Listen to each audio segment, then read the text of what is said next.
Praise the lord. దేవాతి దేవునికి వందనాలు. ప్రభు నామమున మీ అందరికీ నా ప్రత్యేకమైన వందనాలు, శుభాలు తెలియచేస్తున్నాను. ఈ దినము ఉపవాస ప్రార్థనా దినం, 15వ రోజు. మీ ప్రార్థన అవసరతలు నాకు తెలియచేయండి, నేను మీకోసం ప్రార్థిస్తాను.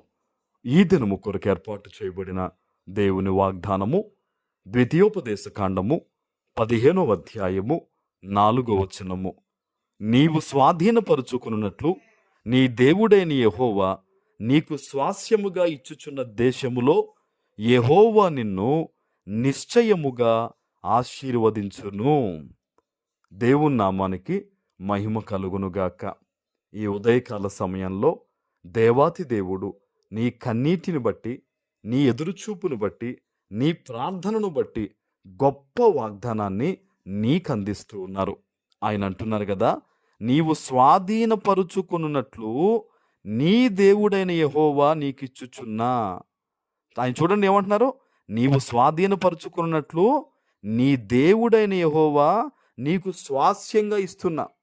దేవుడు నువ్వు ఒక గొప్ప స్వాస్యాన్ని నువ్వు దక్కించుకోబోతున్నావని ఈరోజు చెప్తున్నారు ఆయన.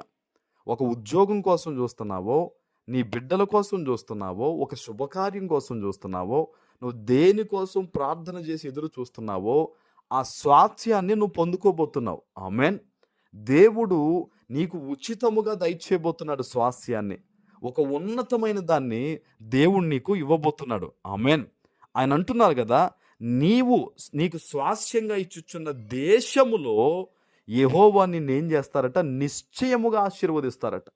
నీవు అడిగింది నీవు పొందుకోవడమే కాదు, నీవు పొందుకున్న తర్వాత దేవుడు నిన్ను గొప్పగా ఆశీర్వదిస్తారట.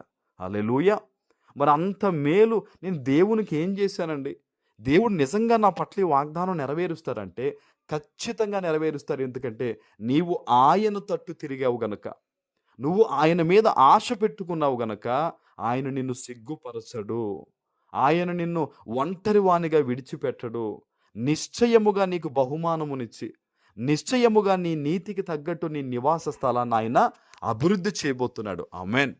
చాలామంది బిడ్డలు దేవుని తట్టు తిరిగిన తర్వాత వారి పాత రోత జీవితాన్ని విడిచిపెడుతూ ఉన్నారు. హల్లెలూయా.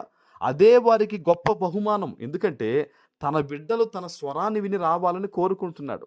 చూడండి, గొర్రెలకు నేను ఒక మంచి కాపరిని, మంచి కాపరి తన గొర్రెల కొరకు ప్రాణము పెట్టును అన్నాడు దేవుడు.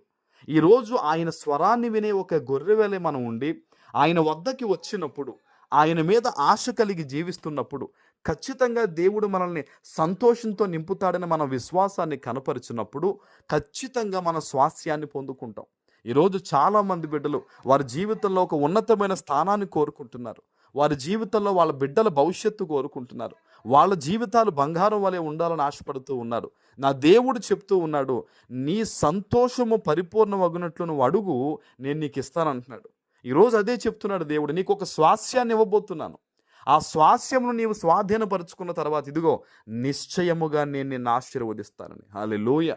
నువ్వు దేవుని వాగ్దానాన్ని నమ్మితే నీ జీవితంలో మేలు చూస్తావు.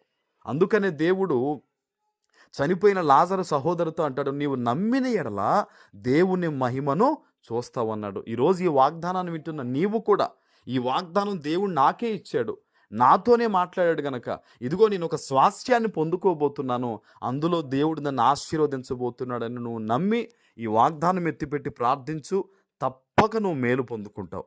ఆమెన్. ప్రార్థన చేసుకుందాం. పరిశుద్ధుడు అయిన మా తండ్రి, ప్రేమ కలిగిన ప్రభువా, మీకు స్తోత్రాలు. ఈ ఉదయకాల సమయంలో మీరు ఇచ్చిన గొప్ప వాగ్దానము ప్రతి బిడ్డ జీవితంలో నెరవేర్చి స్థిరపరచమని యేసు నామమున ప్రార్థిస్తున్నాను తండ్రి. ఆమెన్.